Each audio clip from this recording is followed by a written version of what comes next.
Hello बच्चों, तो recorded lecture डाल रहे हैं, ठीक है। और मुझे लगा कि ये ज़्यादा सूटेबल रहेगा। लाइव में थोड़ा समस्या है, ठीक है। अभी सेटअप उतना बढ़िया बन नहीं पा रहा है, तो लाइव के लिए हम फिर कोशिश करेंगे। लेकिन आज हम रिकॉर्डेड लेक्चर डाल रहे हैं और बायोलॉजी का डाल रहे हैं। आपके सामने चैप्टर का नाम लिखा है, ठीक है, molecular basis of inheritance, class 12th का चैप्टर है।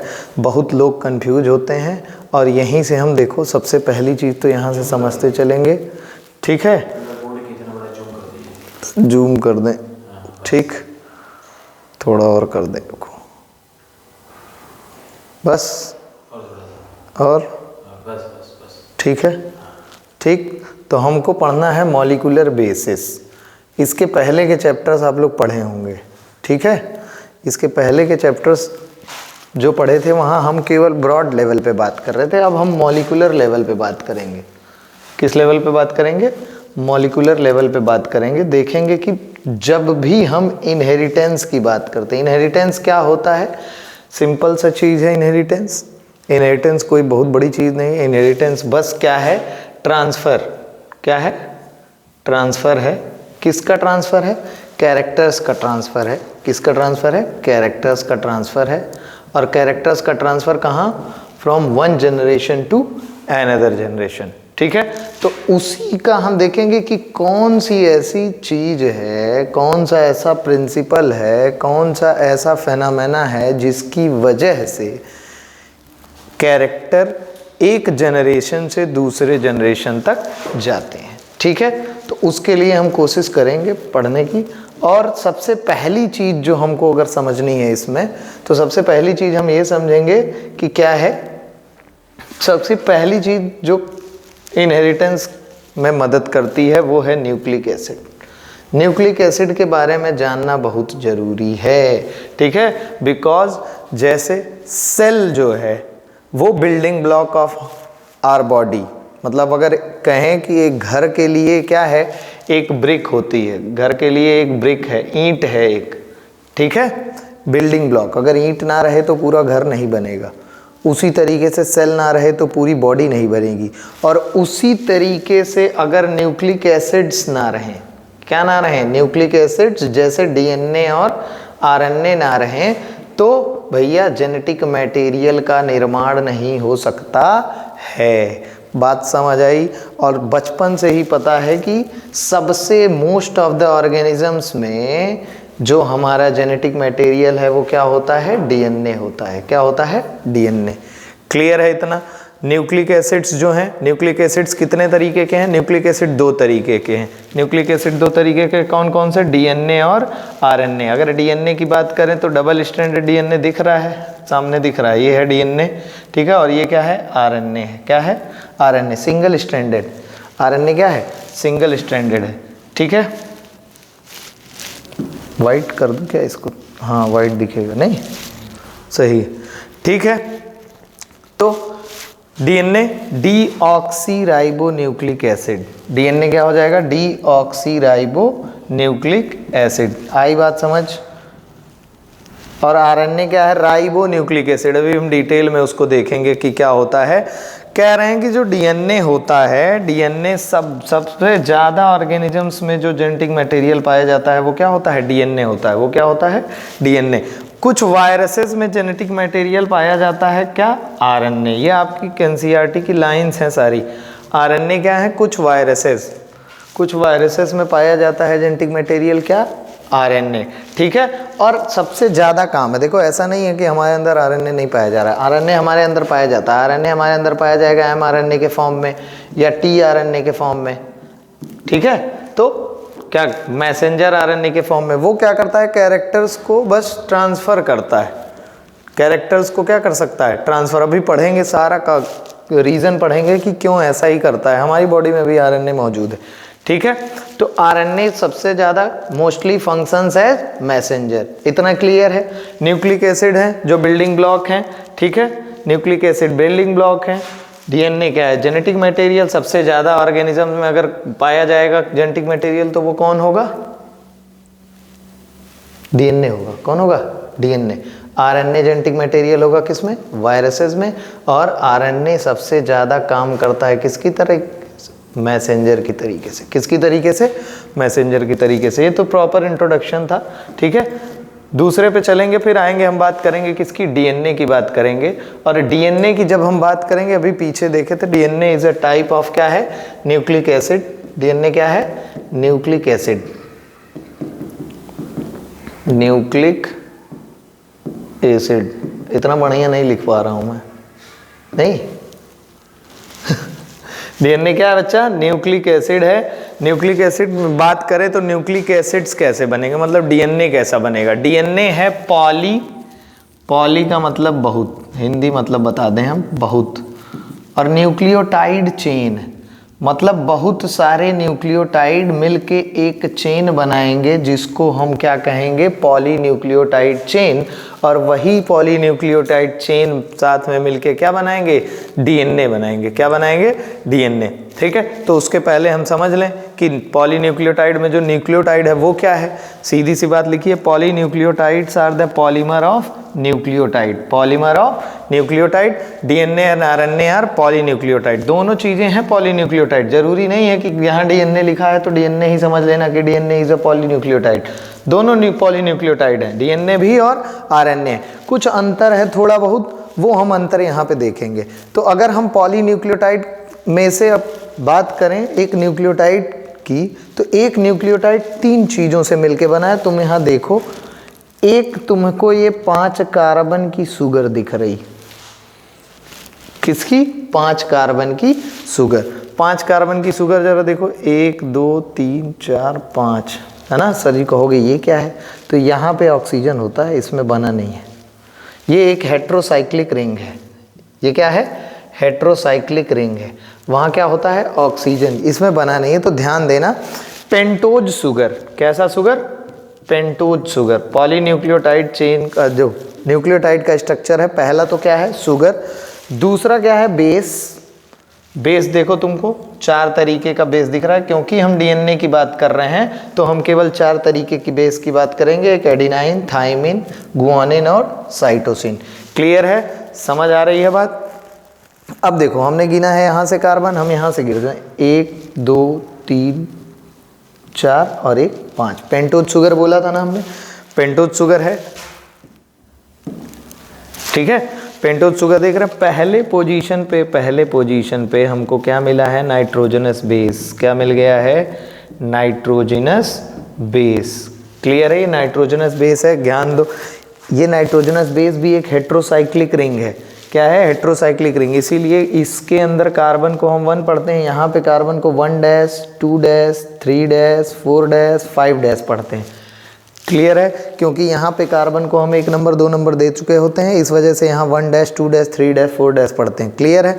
तीसरी चीज, आप पेंटोज शुगर देख रहे हो, यहाँ पे क्या दिख रहा है आपको, पेंटोज शुगर दिख रहा है, ठीक है। पेंटोज शुगर और दूसरा बेस, और जरा देखो 5वें पोजीशन पे हमको क्या मिला है, फॉस्फेट ग्रुप मिल गया। क्या मिल गया, फॉस्फेट ग्रुप। क्लियर है। अब ये देखो जरा ध्यान से देखते चलो, ये स्ट्रक्चर आपकी एनसीईआरटी में है, पॉलीन्यूक्लियोटाइड चेन कैसे बनेगा, पॉलीन्यूक्लियोटाइड चेन कैसे बनेगा, ध्यान से देखो। 5वें कार्बन पे जो फॉस्फेट प्रेजेंट है, इस वाले कार्बन पे भी 5वें कार्बन पे है, ध्यान से देखो। 1 पहले पे base, 2 1 dash 2 dash 3 dash 3 dash 4 dash, और ये कौन सा है, 5 डैश। फॉस्फेट कहाँ प्रेजेंट है, 5वें कार्बन पे। कहाँ प्रेजेंट है, 5 डैश कार्बन पे। और जरा देखो 3 डैश कार्बन से इसने एक बॉन्ड बनाया, 3 डैश कार्बन से क्या बनाया है, बॉन्ड बनाया है। क्लियर है। और ये इसको बोलते हैं phosphodiester bond. 2 nucleotides, nucleotide 1, nucleotide 2, nucleotide 3, nucleotide 4, 2 nucleotides जरा देखो ध्यान से। 2 न्यूक्लियोटाइड एक फॉस्फोडाइस्टर बॉन्ड से किससे जुड़े हुए हैं, फॉस्फोडाइस्टर बॉन्ड से आपस में जुड़े हुए हैं। फॉस्फोडाइस्टर बॉन्ड से आपस में क्या हुए हैं, जुड़े हुए हैं। और इसी तरीके से सारे तीसरे पोजीशन से एक न्यूक्लियोटाइड किस कार्बन से बॉन्ड बना रहा है, तीसरे पोजीशन से, और दूसरा कहाँ बना रहा है, 5वें पोजीशन पे जो फॉस्फेट प्रेजेंट है वहां से। क्लियर है। तो हमने क्या देखा, देखो जरा स्ट्रक्चर ऑफ डीएनए में देखें तो स्ट्रक्चर ऑफ डीएनए में सबसे पहले क्या देखने की कोशिश करेंगे, पॉलीन्यूक्लियोटाइड चेन। और पॉलीन्यूक्लियोटाइड चेन है क्या, polynucleotides are polymers of nucleotide. और पॉलीन्यूक्लियोटाइड कितने तरह के, दो तरह के, एक डीएनए और एक क्या है, आरएनए। क्लियर है। आगे चलें, ध्यान से देखो, पूरा स्ट्रक्चर समझ में आ गया होगा तुमको कि न्यूक्लियोटाइड 1, न्यूक्लियोटाइड 2, न्यूक्लियोटाइड 3, न्यूक्लियोटाइड 4 आपस में कनेक्टेड कैसे हैं। फिर हम बात करेंगे, जरा देखो फिर से वही चीज आ गई है जो हमने पीछे समझाया, वो यहाँ पे कायदे से समझा दिए हैं। कह रहे हैं कि न्यूक्लियोटाइड के पास क्या क्या है, न्यूक्लियोटाइड के पास एक पेंटोज शुगर है। क्या है, पेंटोज शुगर है। पेंटोज शुगर जरा ध्यान से देखो, राइबो, जब आप आरएनए की बात करोगे तो जो पेंटोज शुगर आएगा वो आएगा राइबोज। पेंटोज शुगर का स्ट्रक्चर अगर हम बनाना चाहें तो देखो इस तरीके से बना सकते हैं। क्लियर है, एक CH2OH यहाँ रहेगा। समझ आई बात। ये एक हेट्रोसाइक्लिक रिंग है। कैसा है, हेट्रोसाइक्लिक मतलब साइकिल में यहाँ क्या आ गया, ऑक्सीजन आ गया। क्या आ गया है, ऑक्सीजन। क्लियर है इतना। देखो जरा पेंटोज शुगर, अगर हम राइबोज आरएनए की बात करेंगे तो इस पेंटोज शुगर का नाम रखेंगे राइबोज। क्या नाम रखेंगे, राइबोज। और अगर बात करेंगे डीएनए की तो इसको हम क्या बोलेंगे, डीऑक्सी राइबोज। क्लियर है। न्यूक्लियोटाइड चेन के पास दूसरा कंपोनेंट क्या होगा, नाइट्रोजनस बेस, जो पहले कार्बन पे प्रेजेंट होगा। कहाँ प्रेजेंट होगा, 1' कार्बन पे प्रेजेंट होगा एक नाइट्रोजनस बेस। अभी आगे देखेंगे नाइट्रोजनस बेस कितने तरह के होते हैं, समझ में आया। और 5वें कार्बन पे क्या प्रेजेंट होगा भैया, फॉस्फेट ग्रुप प्रेजेंट होगा। देखो जरा 3 कंपोनेंट, एक न्यूक्लियोटाइड चेन की कितने component, 3 component, sugar, ribose in case of RNA, और नाइट्रोजनस बेस और फॉस्फेट ग्रुप। क्लियर है इतना, इतना क्लियर है। आगे चलें, देखते हैं क्या है। फिर हम बात करते हैं किसकी, नाइट्रोजनस बेसेस की। नाइट्रोजनस बेसेस कितने तरह के होते हैं, तुमको दिख रहा है सामने नाइट्रोजनस बेस कितने तरह के हैं, सब बताएं कि ना बताएं। अभी हमने बताई थी एक चीज कि हम 1', 2', 3', 4' क्यों लिखते हैं। ध्यान से देखते चलना। नाइट्रोजनस बेस यहाँ जरा देखो, 2 तरह के हैं, एक प्यूरीन और एक क्या है, पिरिमिडीन। एक प्यूरीन है और दूसरा क्या है, पिरिमिडीन है। प्यूरीन कितने तरह के, 2 तरह के, एक एडिनाइन और एक क्या है, गुआनिन। एडिनाइन को हम रिप्रेजेंट करते हैं ए से और गुआनिन को रिप्रेजेंट करते हैं किससे, जी से। जब आप पिरिमिडीन की बात करते हो तो 3 तरीके के हैं हमारे पास। जरा देखो ध्यान से, 2 रिंग्स हैं, प्यूरीन और पिरिमिडीन में अंतर क्या है, प्यूरीन में 2 रिंग्स और पिरिमिडीन में कितनी रिंग, 1 रिंग। आई बात समझ, ठीक है।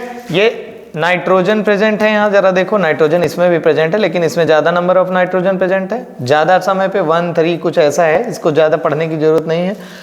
ऑक्सीजन डबल बॉन्डेड यहाँ पे ज्यादा प्रेजेंट है, ध्यान से देखो। अब हम जब बात करेंगे पिरिमिडीन की, देखना डीएनए और आरएनए दोनों में कॉमन है, प्यूरीन दोनों में क्या है, कॉमन है। प्यूरीन दोनों में क्या है, कॉमन है। लेकिन जब हम पिरिमिडीन की बात करेंगे, जब हम पिरिमिडीन की बात करेंगे तो साइटोसिन और थाइमिन, साइटोसिन और थाइमिन पाए जाएंगे किसमें, डीएनए में।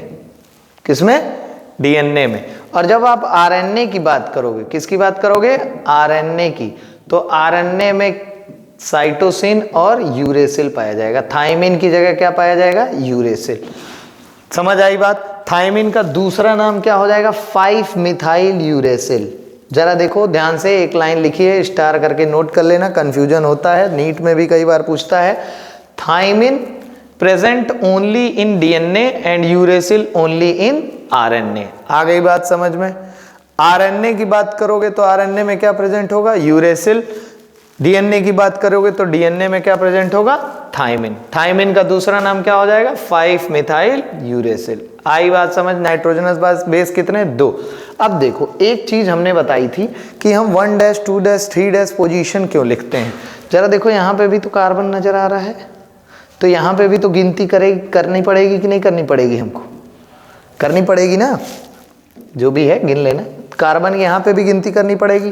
प्लस आप पेंटोज शुगर में इसको क्या कर रहे हो, पेंटोज शुगर में इसको क्या कर रहे हो, इसको पेंटोज शुगर में भी तो कार्बन है, यहाँ पे भी तो गिन रहे हो, और इसमें ले आके पहले पोजीशन पे आप इसको क्या कर रहे हो, बेस को अटैच भी कर रहे हो, तो इसी वजह से यहाँ 1 2 3 पोजीशन लिखा है। ये आपको अगर इसकी जानकारी चाहिए तो आप जाओगे कहाँ, 12th की केमिस्ट्री में, केमिस्ट्री के सेकंड पार्ट में, नाम है बायोमोलिक्यूल, वहाँ पे ये रीजन लिखा हुआ है, ठीक है, कंफ्यूज मत होइएगा। आगे हम बढ़ते हैं, जरा देखो ध्यान से। नाइट्रोजनस बेस जान गए हम, इधर पीछे हम देख लिए हैं पॉलीन्यूक्लियोटाइड, और उसके पीछे भी पॉलीन्यूक्लियोटाइड चेन कैसी बनती है, ये बॉन्ड क्या है, ये भी सब समझ गए हैं, ठीक है। और ये सब तो ब्रीफ इंट्रोडक्शन है, ये अभी स्ट्रक्चर ही चल रहा है, स्ट्रक्चर में तुमको तीनों चीज़ें पता चल गई। फिर हम बात करते हैं स्ट्रक्चर ऑफ पॉलीन्यूक्लियोटाइड चेन में, किसकी, नाइट्रोजनस बेस की। नाइट्रोजनस बेस भाई पेंटोज शुगर में अटैच है, पेंटोज शुगर में। अब देखो इन्होंने क्या बना दिया, ऑक्सीजन बना दिया। अभी तक ये ऑक्सीजन नहीं बना रहे थे, अभी तक ये ऑक्सीजन नहीं बना रहे थे, अब देखो ऑक्सीजन बना दिया इन्होंने, बन गया, दिख रहा है कि नहीं। इधर से नंबरिंग करी है इन्होंने 1 2 3 4 5, यहाँ पे CH2OH है, ठीक है। ध्यान से देखो क्या लाइन लिखी है, a nitrogenous base is linked. Nitrogenous base की बात क्या करेंगे, प्यूरीन और पिरिमिडीन। प्यूरीन की बात आएगी तो एडिनाइन और गुआनिन, और पिरिमिडीन साइटोसिन, थायमिन और यूरेसिल। क्लियर है, ये सारी चीजें हैं, ध्यान रखना। क्या है, nitrogenous base is linked to the pentose sugar through a an glycosidic bond. Nitrogenous base के नाइट्रोजन से एक ग्लाइकोसिडिक बॉन्ड बना रहे हैं, यहाँ कंडेंसेशन होता है 2 OH ग्रुप का, एक H2O निकलता है, ठीक है। ये सब अभी जानने की जरूरत नहीं है, आप केमिस्ट्री में देख लेना, केमिस्ट्री में होगा। एन ग्लाइकोसिडिक बॉन्ड से जुड़ता है, यहाँ हमको ध्यान रखना है, ये चीज याद रखनी है कि नाइट्रोजनस बेस कहाँ जुड़ता है, पहले कार्बन पे जुड़ेगा, कहाँ जुड़ेगा, पहले कार्बन पे, और किस बॉन्ड से जुड़ेगा, एन ग्लाइकोसिडिक बॉन्ड से। किस बॉन्ड से जुड़ेगा, एन ग्लाइकोसिडिक बॉन्ड से। क्लियर है इतना। फिर और जब ये पूरा पोर्शन बनेगा, ये जो पूरा बना है pentose sugar plus nitrogenous base, इसको हम न्यूक्लियोसाइड बोलेंगे। क्या बोलेंगे, न्यूक्लियोसाइड। आ रही है बात समझ में, किसी को कोई दिक्कत, ध्यान से देखो, इस पे मत जाना है तो डिजाइन बना दिए खाली, ठीक है। एन ग्लाइकोसिडिक बॉन्ड है, ठीक है, नाइट्रोजनस बेस, पेंटोज शुगर, और क्या कहोगे इसको, न्यूक्लियोसाइड बोलोगे। क्या बोलोगे, न्यूक्लियोसाइड। क्लियर है। नाइट्रोजनस बेस कहाँ अटैच रहेगा, पहले कार्बन पे। कहाँ, पहले कार्बन पे अटैच रहेगा, किस बॉन्ड से, एन ग्लाइकोसिडिक बॉन्ड से। किस बॉन्ड से, एन ग्लाइकोसिडिक बॉन्ड से। क्लियर है इतना, इतना तो हमको लग रहा है क्लियर हुआ भाई। ये तो बना लिया हमने, अभी न्यूक्लियोटाइड कंप्लीट नहीं बना, अभी फॉस्फेट ग्रुप जोड़ना है। जरा देखें आगे, ये न्यूक्लियोसाइड बना है ना, आगे देखते हैं। न्यूक्लियोसाइड आरएनए और डीएनए दोनों में देखेंगे कि न्यूक्लियोसाइड कैसे कैसे हैं, क्योंकि आरएनए और डीएनए का स्ट्रक्चर काफ़ी चेंज है। आरएनए और डीएनए का स्ट्रक्चर क्या है, काफ़ी चेंज है। तो हम बात करेंगे पहले न्यूक्लियोसाइड इन आरएनए की। आरएनए में एडिनोसिन, क्या बोलोगे इसको, एडिनोसिन। और यही चीज डीएनए में बोलोगे डीऑक्सी एडिनोसिन। क्या बोलोगे, डीऑक्सी, बिकॉज वहां राइबोज शुगर था, यहाँ डीऑक्सी राइबोज शुगर था। राइबोज शुगर और डीऑक्सी राइबोज शुगर में बस इतना सा अंतर है कि जब आप बात करते हो, कौन सा कलर करते हैं, व्हाइट कर दें, नहीं येलो कर दें, येलो कर दें, पूरा क्लीन कर दें। जरा देखो, हम बात कर रहे हैं राइबोज शुगर की। ऑक्सीजन प्रेजेंट है, पहला कार्बन, यहाँ नाइट्रोजन बेस लगेगा। दूसरे जब कार्बन की बात करते हैं तो जब हम बात करेंगे किसकी, दूसरे कार्बन पे पेंटोज शुगर में, राइबोज वाले में OH प्रेजेंट होगा। और जबकि यही चीज बात करेंगे जब यहाँ पे डीएनए में, तो यहाँ क्या प्रेजेंट होगा, H प्रेजेंट होगा। क्या प्रेजेंट होगा, H। दूसरे कार्बन पे यहाँ H प्रेजेंट होगा, हाइड्रोजन, और यहाँ दूसरे कार्बन पे क्या प्रेजेंट होगा, OH। क्या प्रेजेंट होगा, OH। क्लियर है, इतना समझ आ रहा है। देखो ध्यान से, तो हम इतना ही कह रहे थे, न्यूक्लियोसाइड को नाम दिया जाता है आरएनए में एडिनोसाइन, गुआनोसाइन, साइटिडाइन, यूरिडाइन। क्लियर है। और जबकि नाम दिया जाता है किसमें, डीएनए में, डीऑक्सी एडिनोसाइन, डीऑक्सी गुआनोसाइन, डीऑक्सीसाइटिडाइन, डीऑक्सीथाइमिडाइन। याद रखना, मल्टीपल चॉइस में पूछ सकता है, कंफ्यूज कर सकता है, तो ये चीज़ आपके ऊपर है, इसमें कुछ है नहीं ज़्यादा।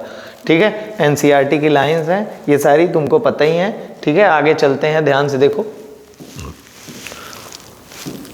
अब हम आएंगे किसमें, पूरा न्यूक्लियोटाइड बनाएंगे। ध्यान से देखो, यहाँ न्यूक्लियोटाइड बना हुआ है, यहाँ न्यूक्लियोटाइड दिख रहा है, यहाँ न्यूक्लियोटाइड तुमको दिख रहा है, लिखा है ना। अभी न्यूक्लियोसाइड बनाया था हमने, क्या बनाया था, साइड।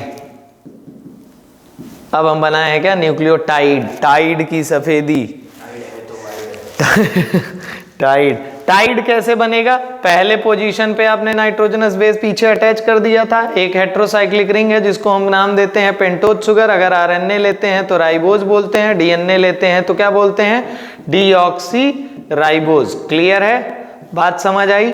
और हम पांचवें कार्बन पे क्या जोड़ देते हैं, फॉस्फेट। जरा देखो, हम पहले ही बता चुके हैं, इसको ज्यादा डिटेल में नहीं बता रहे हैं। पांचवें कार्बन पे क्या जोड़ेंगे, फॉस्फेट। क्लियर है इतना।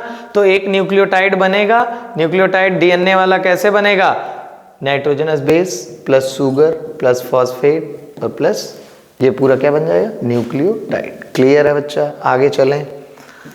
आरएनए में यही क्या है, देखो आरएनए में अभी समझा दिए हम, कुछ ज़्यादा इसमें करने की ज़रूरत नहीं है। ध्यान से देखो, लिखा हुआ है सब तुमको कि in RNA each nucleotide has an additional OH group at 2' position of ribose. 2' OH है आरएनए में। जरा देखो 2' क्या प्रेजेंट है, OH। अभी पीछे हमने बताया था आरएनए पे एक एडिशनल ग्रुप प्रेजेंट होता है 2' पोजीशन पे, दूसरे कार्बन पे OH। ठीक है, क्या लिखा है जरा, 2 न्यूक्लियोटाइड्स आर लिंक्ड टू 3,5'। पीछे हमने बताया कि तीसरा कार्बन एक पेंटोज शुगर का और पांचवें कार्बन का फॉस्फेट, ठीक है, दोनों मिलके एक बॉन्ड बनाते हैं जिसको नाम देते हैं क्या, नाम देते हैं फॉस्फोडाइस्टर बॉन्ड। ये पहले ही बता चुके, ठीक है। और ये बनाते हैं क्या, डाई न्यूक्लियोटाइड। इसी तरीके से कई सारे न्यूक्लियोटाइड चेन लिंक करके क्या बनाएंगे, पॉलीन्यूक्लियोटाइड चेन। क्लियर है, इतना हमको लगता है क्लियर होगा। ठीक है, आगे आ जाओ। फिर हम डीएनए की बात करेंगे कि कैसे भैया, कैसे ये सब खोजा जाए। कि देखो मार्कुल साइंटिस्ट का नाम दिया गया है। ठीक है, द डीएनए मतलब डीएनए का ही क्या क्या, कैसे डीएनए नाम दिया गया, क्या हुआ क्या नहीं, क्या ये सब था पूरा हिसाब किताब। ठीक है, द डीएनए में देखो जरा, सबसे पहले हम बात करते हैं किसकी, फ्रेडरिक मिसर की। ठीक है, फ्रेडरिक मिसर 1869 महात्मा गांधी का जन्म हुआ था इस समय। समझ में आया, सोच लो दुनिया कहाँ थी, यहाँ महात्मा गांधी बेचारे अभी थे। अभी बड़े होंगे तो साउथ अफ्रीका जाएंगे, तो वहाँ फिर इंडिया लौटेंगे, तब आज़ादी दिलाएंगे हैं। और तुम लोग देखो ये दुनिया देखो क्या कर रही थी तब। 1869 फ्रेडरिक मिसर आइडेंटिफाई किए क्या, डीएनए, और इसको क्या नाम दे दिए, न्यूक्लिन। क्या नाम दे दिया है फ्रेडरिक मिसर ने इसको, न्यूक्लिन। फिर क्या कौन कौन आए, जेम्स वॉटसन और फ्रांसिस क्रिक, दो लोग आए। ठीक है, ये तो बड़े बाद की चीज है, पता नहीं क्यों इतना पहले दे दिया। ठीक है, कोई दिक्कत नहीं है। फ्रेडरिक मिसर ने 1869 में इसको खोजा है। और ये लगभग डबल हेलिक्स मॉडल प्रपोज किया किसने, कब इन्होंने, 1953 में आई थिंक। एनसीईआरटी में दिया है, देख लीजिएगा, अगर गलती होगी तो भी कोई दिक्कत नहीं है, गलत तो हम लोग रहते ही हैं हमेशा। क्लियर है, डबल हेलिक्स मॉडल किसने दिया था, जेम्स वॉटसन और फ्रांसिस क्रिक ने। क्लियर, कब, 1953 में। इट वॉज बेस्ड, ये भैया बेस्ड था किस पे, एक्सरे डिफ्रैक्शन डेटा। एक्सपेरिमेंट किया किसी और ने, उस चीज को एनालाइज किया किसी और ने, और मॉडल दे दिया, मतलब उसी ने जिसने एनालाइज किया था, किसी और ने नहीं। ठीक है, क्या है, मॉरिस विल्किंस और रोजलिंड फ्रैंकलिन, दो लोगों ने एक्सरे डिफ्रैक्शन एक्सपेरिमेंट किया। क्या किया, एक्सरे डिफ्रैक्शन एक्सपेरिमेंट किया, और एक्सरे डिफ्रैक्शन करने के बाद कुछ उनका क्या निकल के आया होगा, ऑब्जर्वेशन, उसकी स्टडी की किसने, जेम्स वॉटसन ने। और उसी पे बेस करके इन्होंने नाम दे दिया क्या, डबल हेलिक्स मॉडल। नाम क्या दे दिया, मॉडल दिया इन्होंने, नाम क्या दिया, नाम तो यही सदुर दे के गए थे। फ्रेडरिक मिसर कहाँ है कुल, देखो देखो, बड़ा बढ़िया थोबड़ा है, इनको टीका लगा दो, मेरा विरोध ना करने लगे सर। ये देखो इसकी स्माइल बड़ी अच्छी है।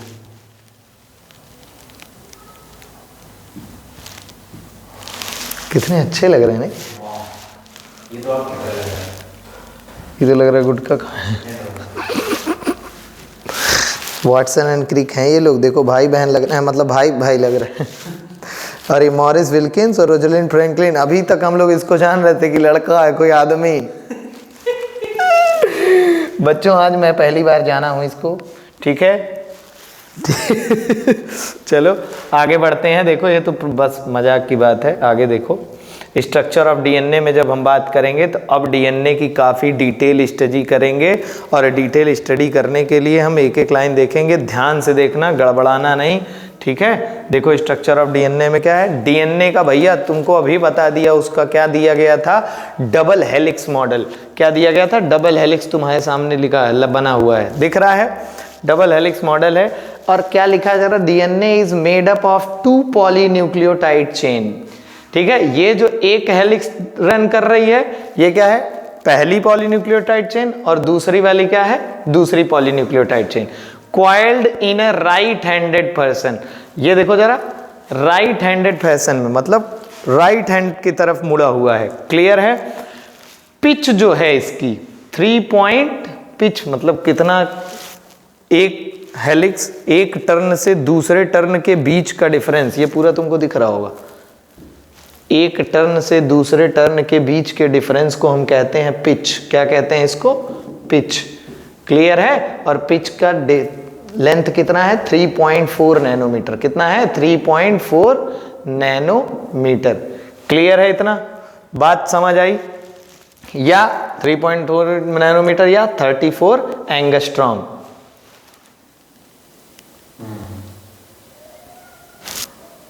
बक 3.4 इंटू 10⁻⁹ हाँ, और एंगस्ट्रॉम कितना होता है, गलत ढीस है, हाँ, ये 0.34 होगा बाबू, गलत दिया है, ध्यान से देखना, ठीक है। 0.34 एंगस्ट्रॉम होगा, ध्यान रखना इसको, 0.34 एंगस्ट्रॉम, ठीक है। 3.4 नैनोमीटर और 0.34 एंगस्ट्रॉम। ये पिच की लंबाई है, पिच देख लो, एक टर्न तुमको दिख रहा है और ये दूसरा टर्न दिख रहा है, मतलब ये पूरा पिच कंप्लीट कर दें। अगर इस आधे को ले जाके यहाँ जोड़ोगे इस आधे पे, तो ये पूरा बनेगा, दिख रहा है कि नहीं दिख रहा है, बात समझ आई। मतलब दो पूरा जो टर्न है उसके बीच की लंबाई को क्या कह दें, पिच कह देंगे, क्या कह देंगे, पिच कह देंगे। नंबर ऑफ बेस पेयर कितने होंगे हर एक टर्न में, मतलब यहां से लेके यहां तक टर्न करें, यहां से लेके यहां तक टर्न करेंगे तो कितने होंगे, लगभग 10 होंगे, कितने होंगे, 10। और डिस्टेंस विद दो बेस पेयर के बीच की डिस्टेंस की बात हो रही है, देखो यहां बनाया है, दो बेस पेयर के बीच की डिस्टेंस कितनी है, 0.34 नैनोमीटर, कितनी है, 0.34 नैनोमीटर, क्लियर है बच्चा, बात समझ आई है। यहाँ पे कुछ दिक्कत है गुरु, चलो ठीक है देखते हैं, आगे चलें। इतना समझ में आया, 2 पॉलीन्यूक्लियोटाइड चेन है, कितनी न्यूक्लियोटाइड चेन है, 2 पॉलीन्यूक्लियोटाइड चेन है। उसके बाद इतना डिफरेंस है, राइट हैंडेड फंक्शन में घूम रहा है, बाकी फलाना ढकाना XYZ, बाकी तो तुम लोग एकदम बढ़िया हो। अब बात करेंगे किसकी, बैकबोन की। किसकी बात करेंगे, बैकबोन की, कि बैकबोन कैसे बना। तो शुगर, जो शुगर था, पेंटोज शुगर है ना, पेंटोज शुगर जो था, और जो उसका फॉस्फेट है, यही क्या बनाएगा, शुगर, और जो इसका क्या है, फॉस्फेट है, यही इसका क्या बनाएगा, बैकबोन, क्या बना देगा, बैकबोन, बैकबोन ऑफ डीएनए, ठीक है। ध्यान से जरा देखो, जो यहाँ लिखा है बेसिस प्रोजेक्ट इनसाइड, यहाँ ध्यान से देखो, ये तुमको दिख रहा होगा पूरा पोर्शन। एक स्ट्रैंड रन करती है 3' to 5', दूसरी स्ट्रैंड रन करती है 5' to 3', तुमको पता है।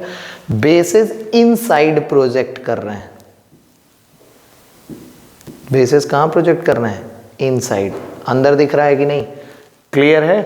दोनों चेन की एंटी पैरेलल पोलैरिटी का मतलब एक चल रहा रन कर रहा है 5' to 3' तो दूसरा रन करेगा किधर 3' to 5'। क्लियर है, इजी है, ठीक है, कोई दिक्कत नहीं है। बस इतना देखते जाओ कि बेसिस किधर की तरफ प्रोजेक्ट करेंगे, इनसाइड, दोनों आपस में ऐसे घुसे रहेंगे।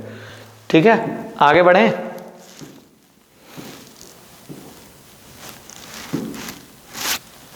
रुकोगे? ठीक है बच्चों, इतना समझ में आया एंटी पैरेलल पोलैरिटी क्या है। फिर उसके बाद आते हैं हम कि ये जो बेसेस हैं आपस में कनेक्ट कैसे रहेंगे। आपस में कनेक्ट रहेंगे हाइड्रोजन बॉन्ड से। जो बेसेस इनसाइड प्रोजेक्ट कर रहे थे वो किस पे करेंगे, बेस पेयर बनाना होगा तो कौन सा बॉन्ड बनाएंगे, हाइड्रोजन बॉन्ड। और जब भी ए और टी बना रहे हैं मतलब बेस पेयरिंग होगी, एक प्यूरिन और दूसरा क्या, पिरिमिडीन, एक प्यूरिन और दूसरा पिरिमिडीन। क्लियर है, बात समझ रहे हो कि नहीं। देखो इनसाइड प्रोजेक्ट कर रहे हैं, अभी देखते हैं, ध्यान से देखना। एक प्यूरिन दूसरा पिरिमिडीन, तो जब भी एडिनाइन और थाइमिन बॉन्ड बनाएंगे तो दो हाइड्रोजन बॉन्ड बनाएंगे। देखो यहाँ बेस पेयरिंग में एडिनाइन और थाइमिन बॉन्ड बना रहे हैं तो कितने, दो हाइड्रोजन बॉन्ड्स बना रहे हैं। और साइटोसिन और गुआनिन जब भी बना रहे हैं तो जरा देखो 3 बना रहे हैं, 3 दिख रहा होगा तुमको। क्लियर है, एडिनाइन और थाइमिन बनाएंगे तो कितने, 2 हाइड्रोजन बॉन्ड्स, और गुआनिन और वो सब बनाएंगे तो कितना, 3 हाइड्रोजन बॉन्ड। एक purine comes opposite to a pyrimidine, this generates uniform distance between the 2 strand.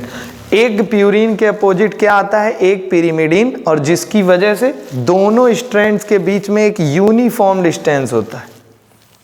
दोनों स्ट्रैंड्स के बीच में क्या होगा, एक यूनिफॉर्म डिस्टेंस। क्लियर है, इतना क्लियर है। हाइड्रोजन बॉन्ड 2, फिर फलाना ढकाना, रिपीट करके देख लेना भाई, वीडियो देख रहे हो, कौन सा दोबारा बताना है। शुगर फॉस्फेट की बैकबोन है, क्लियर है। फिर आ जाएंगे हम, देखो जरा स्ट्रक्चर ऑफ डीएनए, अब तुमको पूरा क्लियर समझ में आ गया। शुगर फॉस्फेट की बैकबोन, पूरी बैकबोन तुमको दिख रही है, ये चल रही है इनकी, ये पूरी है इनकी बैकबोन। और इसमें ये बेसेस आपस में क्या किए हैं, बेसेस आपस में क्या किए हैं, बेस पेयरिंग किए हैं, इनसाइड प्रोजेक्ट किए हैं। क्या किए हैं, इनसाइड। जरा देखो, अब जब इसी को पूरा ओपन किया इसने तो जरा देखो, एक शुगर एक फॉस्फेट, एक शुगर एक फॉस्फेट, और यही तो बैकबोन है भैया, इसी पे तो ये बेस पेयरिंग टिकी हुई है। बात समझ आई, क्लियर है, ठीक। आगे चलें, आगे चलोगे तो आगे आ जाएगा इरविन चारगाफ, एक साइंटिस्ट थे। इरविन चारगाफ ने अपना रूल दिया, कितने मासूम, कितना चेहरा है, आई लव हिम, कितने बढ़िया रहे होंगे ना, डिसेंट टाइप के। ठीक है, तो इरविन चारगाफ सर ने जो रूल दिया, उन्होंने क्या कहा कि in DNA proportion of A is equal to proportion of T. मतलब जो प्रपोर्शन है, ए जितना रहेगा उतना ही क्या रहेगा, टी, और जी जितना रहेगा वो उतना क्या रहेगा, टी। तो अगर हम लिखें a plus G is equal to T plus C, sum of A और adenine and guanine is equal to sum of T plus, और इसी को क्या कर दिया, उल्टा सीधा कर दिया, मैथ्स वाले कर लेते हैं, सब बहुत आसान चीज है। ठीक है, तो इरविन चारगाफ यही एक रूल है जिसमें दोनों के सम का रेशियो, ठीक है, किसके बराबर है, इक्वल टू 1। या हम ऐसे कहें कि एडिनाइन और गुआनिन का sum is equal to thymine and cytosine का सम। ठीक है, इस पे बेस्ड बहुत सारे क्वेश्चंस आते हैं, हम प्रैक्टिस करा देंगे बाद में। ठीक है, आगे देखें, आगे क्या लिखा है जरा देखो, डीएनए। अब डीएनए में कुछ एग्जाम्पल है। एग्जाम्पल क्या है, एग्जाम्पल शुरू करते हैं किससे, बैक्टीरियोफेज से। 5174 a bacteriophage has 5386 मतलब 5386 न्यूक्लियोटाइड। ध्यान से देख रहे हो, एक न्यूक्लियोटाइड चेन याद आ रही है, न्यूक्लियोटाइड चेन। और इसमें कितने न्यूक्लियोटाइड्स हैं, 5386। बैक्टीरियोफेज किसको कहते हैं, virus infecting bacteria. Virus infecting bacteria जो होते हैं उनको हम क्या कहते हैं, बैक्टीरियोफेज। ये एक अलग स्पीसीज है वायरसेस की। 574 है, और उसके बाद एक बैक्टीरियोफेज लैम्डा है जिसके पास कितना है बेस पेयर, इसके पास बेस पेयर है, इसके पास न्यूक्लियोटाइड्स की बात आई है, यहाँ क्या है बेस पेयर की बात आई है 48,502। ई कोलाई भी एक बैक्टीरिया, ई कोलाई बैक्टीरिया, ये सब वायरसेस हैं। ई कोलाई के पास जरा देखो ज़्यादा नंबर है, सबसे छोटे होते हैं ना, ए सेलुलर ऑर्गेनिजम्स में आते हैं वायरसेस, ए सेलुलर ऑर्गेनिजम्स में आते हैं। ध्यान से देखो इसके पास कितना है 4.6 × 10⁶ बेस पेयर्स, क्लियर है। और जो हमारा हैप्लॉइड कंटेंट है उसमें कितना है 3.3 × 10⁹ बेस पेयर। कितने बेस पेयर्स हैं हमारे हैप्लॉइड? 3.3 × 10⁹। इतने बेस पेयर्स हैं ऐसे वाले। और लोग कहते हैं कि मतलब कि कुछ कहते ही होंगे, हमको क्या पता क्या क्या कहते हैं, अरबों में, खरबों में है वो। ठीक है, बात समझ आई बच्चा? इतना समझ आओ, एग्जाम्पल रट्टा मार लेना, बैक्टीरियोफेज ये 174, उसके बाद लैम्डा, ई कोलाई, और ये सारा आप रट्टा मार लेना कायदे से। ठीक है, कैलकुलेशन करेंगे लेंथ की, और लेंथ ऑफ डीएनए की जब हम बात करेंगे तो लेंथ ऑफ डीएनए में ध्यान से देखो जरा क्या लिखा है कि नंबर ऑफ बेस पेयर। अभी हमने देखा haploid content of number of base हम लोग में कितना है 3.3 × 10⁹ into distance between two adjacent base pair में कितना देखे थे 0.3 नैनोमीटर। इनका मल्टीप्लिकेशन कर दो। आगे किया होगा, इसमें किया है जी? नहीं किया। अच्छा, बैक्टीरियोफेज इसमें कर दिया है। ध्यान से देखो नंबर ऑफ बेस पेयर इसमें कितने हैं, ह्यूमन में 6.6। अच्छा, हमने हैप्लॉइड कंटेंट लिया है, ध्यान देना। हेंस लेंथ ऑफ डीएनए कितना हो जाएगा 6.6 × 10⁻, लगभग 2.2 मीटर। मतलब 2 मीटर का हमारा डीएनए है, और हम उसको एक 10⁻⁻15 मीटर, लगभग न्यूक्लियस की साइज यही होती है ना, 10⁻⁻15 मीटर के लंप सम उस न्यूक्लियस की साइज होती है, और उसमें 2 मीटर के न्यूक्लियस को, अरे डीएनए को हम क्या करते हैं, रखते हैं। कैसे रखते होंगे सोचो, कितना इंटरेस्टिंग फेनोमेना होगा ये। ई कोलाई का भी लेंथ देख लेना, इतना मीटर आया है, नंबर ऑफ बेस पेयर निकाल लोगे आराम से, ये फॉर्मूला है, याद रख लेना। ठीक है, और उसके बाद क्या करेंगे, इसको डन करते हैं। इसके आगे का पार्ट हम अगले में नेक्स्ट वीडियो में देंगे। बहुत बहुत धन्यवाद। अगर वीडियो पूरा देख लिए तो, नहीं देखे तो भाड़ में जाओ।